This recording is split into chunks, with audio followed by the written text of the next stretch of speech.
Like many warplanes since the end of the Cold War, the B-1B bomber's role in American air power has changed to embrace new missions. Unlike other planes, the B-1's mission changed even before the first aircraft took off. What started as a high-altitude, high-speed nuclear penetration bomber has evolved into today's all-purpose non-nuclear attack aircraft, a jack-of-all-trades with a huge carrying capacity for bombs and air-to-ground missiles.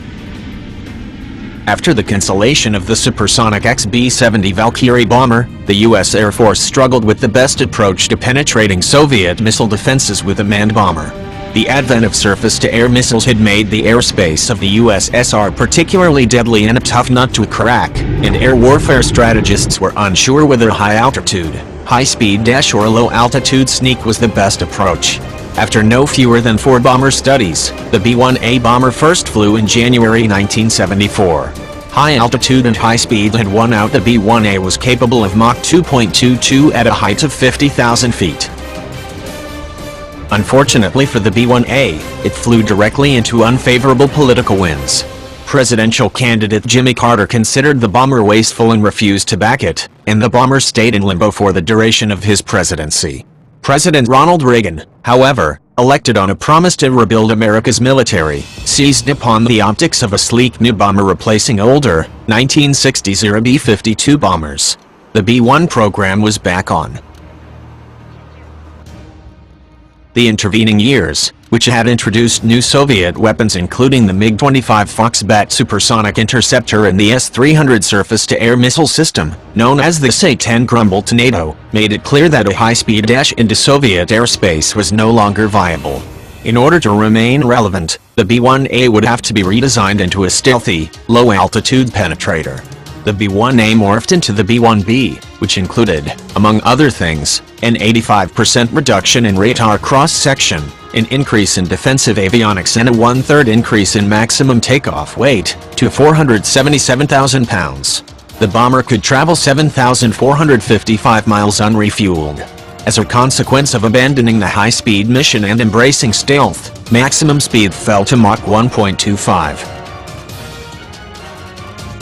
The B-1B's large fuselage could conceal a huge amount of weaponry, up to 75,000 pounds of ordnance tucked within 3 weapons bays. In its original role as a long-range strategic nuclear bomber, the B-1B could carry 8 B-61 bombs, the 83 bombs, or AGM-69A short-range attack missiles per weapon bay. The bomber could also carry another 50,000 pounds of weapons externally, and external hardpoints were designed to accommodate the AGM-86B air-launched cruise missile. External stores ruined the B-1B's carefully shaped radar cross-section, however, and were never actually used.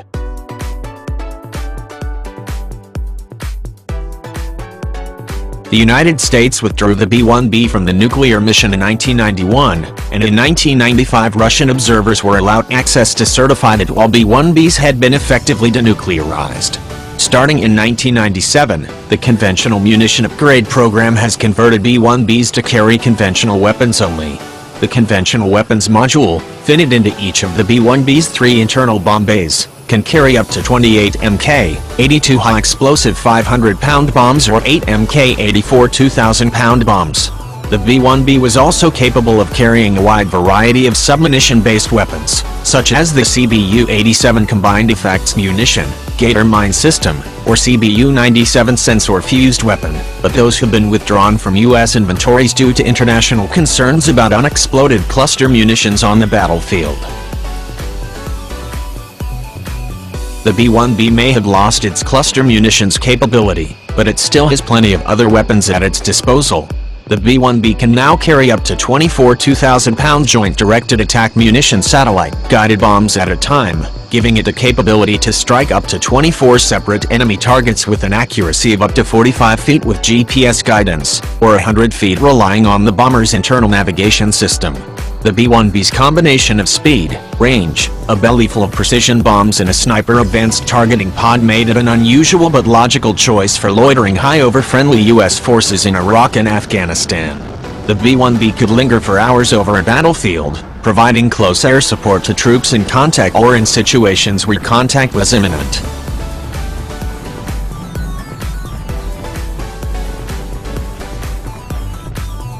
The B-1B's newest and most interesting weapon is the AGM-150A Joint Air-to-Surface Standoff Missile, or JASSM, and the JASSM-ER, Extended Range.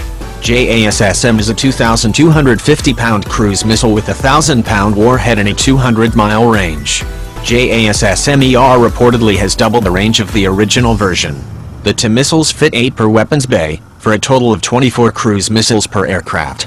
Outfitted with JASSM-ER missiles and in concert with B-52 bombers, Virginia-class attack submarines and Ohio-class guided missile submarines, a force of B-1Bs could contribute to a single, overwhelming mass attack of precision-guided cruise missiles numbering in the many hundreds. Even now, the Pentagon's third offset strategy may provide yet another role for the B-1B. One outgrowth of the strategy is the concept of the Arsenal plane, a flying missile carrier based on an existing aircraft. While several contenders for the Arsenal plane have been proposed, including the B-52H bomber and the C-17 transport, the B-1B should also fall under consideration. The B-1B, already known to carry a large number of missiles, could carry even more on external hardpoints. The B-1B's role in America's military arsenal has been more of an odyssey than others. From nuclear bomber to missile carrier, the supersonic bomber has been flexible enough to adapt to a changing strategic environment, embracing new roles as necessary. The B-1B is a bomber for a complex world, one that can bomb the Taliban one day and unleash 24 cruise missiles against hardened, heavily defended targets in North Korea the next.